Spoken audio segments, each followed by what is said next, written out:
Farid, Musa, it's great to see you. Thanks for joining me today. What's kind of the state of the art in OSINT in the intelligence community today? What are organizations using open source for? How are they using it? How are they doing it differently than maybe they have in the past?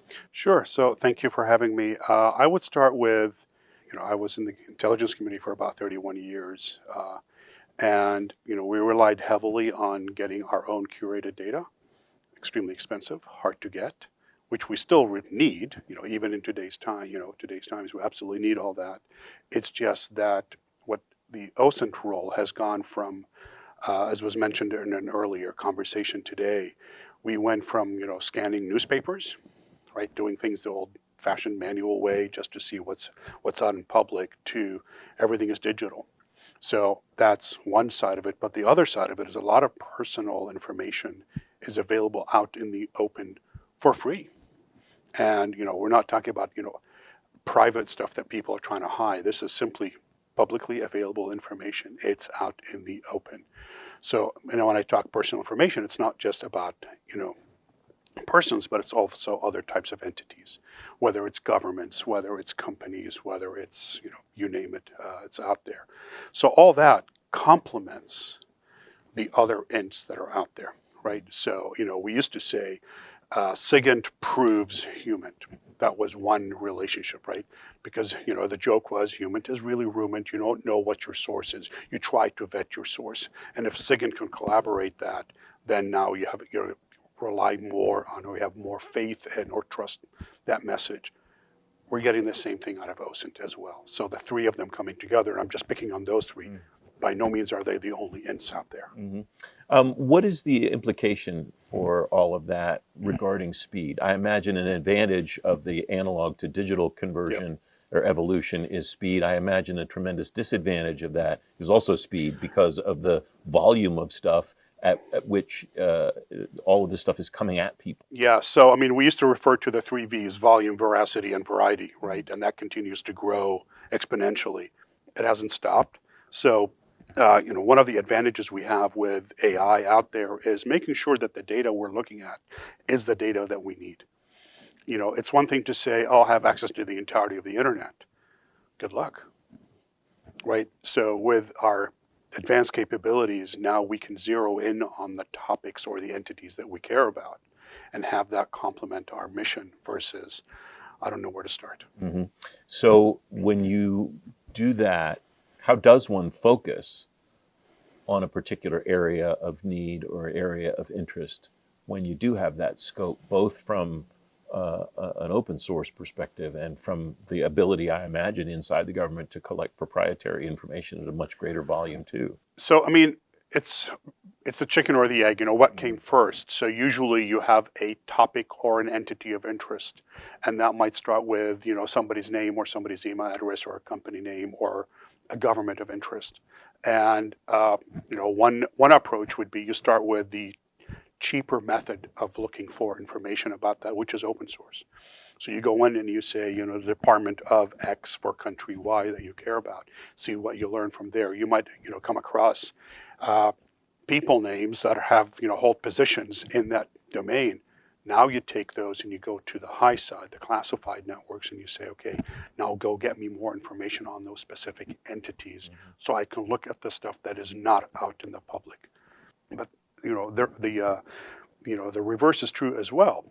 Sometimes the information you get, you start with the high side because that's what you have, and now if you need to enrich it, you can go to the low side as well.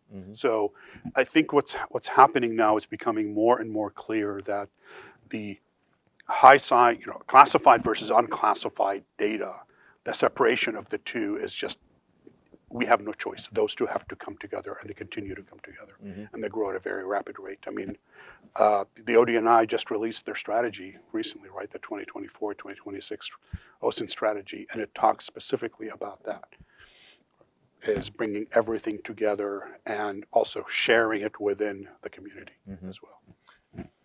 To that end, then, how does the government know that it has all the data that it needs, or is it possible to know that, given that you may not know what you don't know at this point? So that's part of the tradecraft, right? Is the way I look at it, and I'm going to answer it a bit differently, and that is the way I look at it. What is intelligence? Think of somebody's trying to build a picture. You have a picture frame. You're collecting all these pixels. Some pixels go in picture frame A. Some go into picture frame B. Some of those you just throw out. You're like, I don't need those data points, right? When I say data points, like semi-processed information that one collects. At some point, the picture is going to be clear enough to say, oh, this is a ship. This is this person. You're not going to get every pixel in the frame. So at some point, you realize I have enough to tell the story. The challenge is, am I getting the right pixels?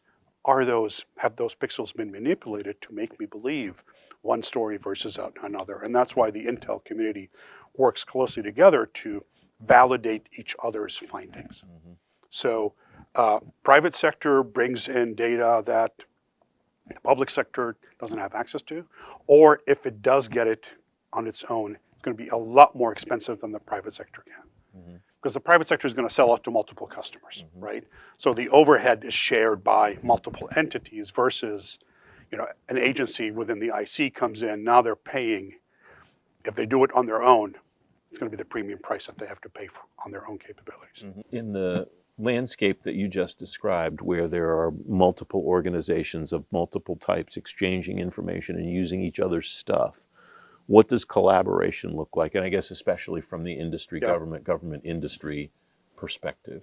Yeah, so, the unfortunate reality is, historically we look at our history within the IC and especially the term collaboration.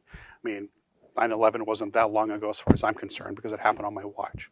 And then, other events, unfortunate events that have happened since. It seems like anytime we have something as major as that, we remember that collaboration thing. Oh, we should be doing this better. Over time, we're getting better. Mm-hmm. We're not where we need to be, right? Yes, there's protection of equities, sources and methods. I completely support all that, but there's some stuff that we need to open ourselves up a bit beyond that. Mm-hmm. But collaboration also requires trust on both sides.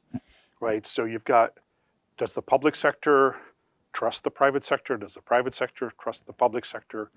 And that takes trust. We're building it slowly but surely, right? If I look at the company, at least, I'm part of Babel Street. What I have is I have a whole bunch of colleagues who all came out of the IC or the DoD. Not every company is the same. I feel, at times a little bit bad for the other companies that don't have that workforce because they're looked at as they don't know what the heck they're doing. They might have the best capability that the government needs, but nobody's really looking at it because they're like, I don't trust them. I go back to the word trust. That's key in any relationship. Is that the most important element of collaboration, or is there some policy Policy's remedy? Always there. Is there some culture change remedy, something else that will accelerate that collaboration? It's all of the above. Policy is helping us get there. In the strategy that I just mentioned, policy is implied because it's not the policy, it's the strategy. That's one. Two, humans, we hate change, right? So some are the early adopters and they want to try something new, but that's not the majority of the workforce. Mm-hmm. The old adage is, trying to steer an aircraft carrier, right? It cannot spin on a dime. Mm-hmm. When you have an organization that has tens of thousands of employees, it's almost the same size as far as, metaphorically speaking, to say, okay, now we're going to do business in a different way. It's a combination of both. It's not just one thing. Farid, thanks very much for your time today. I really appreciate it. Thank you. This is a pleasure.